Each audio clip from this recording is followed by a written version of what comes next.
Hi, everybody. I'm Ron Hayes here on the OklahomaFarmReport.com, and joining us today, Dr. Jeff Edwards, Extension Wheat Specialist for Oklahoma State University. Jeff, we're here latter part of March. We're going to be kicking the March out the door pretty quick. As we head toward April, this wheat crop looks phenomenal. It looks great, and actually it feels more like mid-April approaching May the way our crop is developing. We are a good 2 weeks ahead of schedule, but the crop looks great.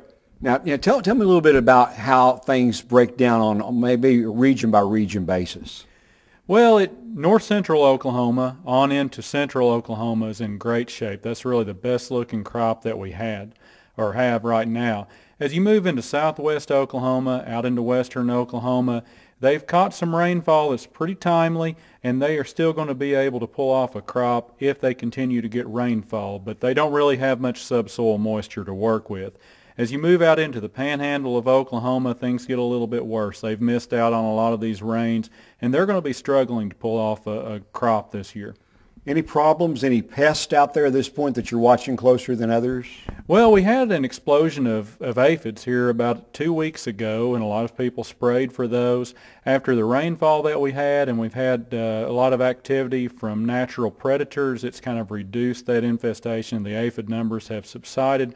What we're doing right now is keeping a close eye on leaf rust and stripe rust in our state, both of which we have found in the state of Oklahoma. I've noticed quite a few fields do have cattle still on them, so several folks have decided to go for pounds of game. Yeah, if you still have cattle out there at this stage, it's definitely a graze out situation, and I understand that decision. If you had problem grassy weeds perhaps, and the way the cattle market has been for some producers, that was probably the best decision to make. Now, we've got some folks I saw in southwest Oklahoma, some fields with a fair amount of mustard in it, kind of popping up above the wheat itself. Is that a problem as far as going forward? Well, it could be a problem as far as harvest operations. If you look at the damage in terms of yield loss from those weeds, really the damage has already been done and actually was done early in the season.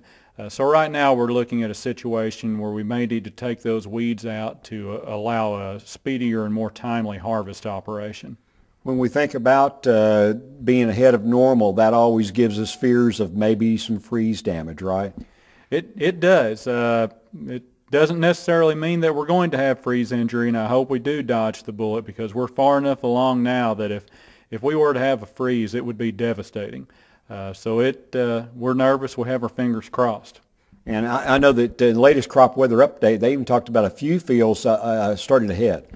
They have, and there are some fields heading out. I looked at wheat at Kingfisher yesterday, and some of our earlier varieties such as Fuller and Overly already have the heads starting to poke out. If current conditions continue, I look for by mid-April a lot of our crop will be headed in the state of Oklahoma. As you go around and look at your variety trials around the state, Jeff, what are you seeing? What sticks out in your mind at this point from some of the varieties from one to another? A lot of the varieties look really good this year, and to be honest, it's kind of hard to distinguish them at this stage because they all look really good.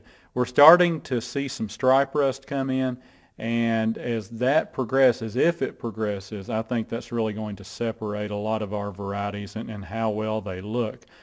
Some of the varieties, because we've had the warm winter that we've had, if a variety is a little bit questionable on straw strength, that's starting to show up in some of our plots already where you can have some lodging out there already. So that might be a concern going forward into harvest. And that obviously will definitely show up as we get to the latter part of April, 1st of May. It will. As those heads start to fill out, the wheat gets a little bit top heavy and a good wind. If it's a little bit too lush, a little bit too rank, it can lay it over. So that's something to keep an eye on. Very good. Jeff, appreciate your time today. Dr. Jeff Edwards joined us today from Oklahoma State University, the Plant and Soil Science Department. He, of course, is our state wheat specialist. I'm Ron Hayes on the OklahomaFarmReport.com.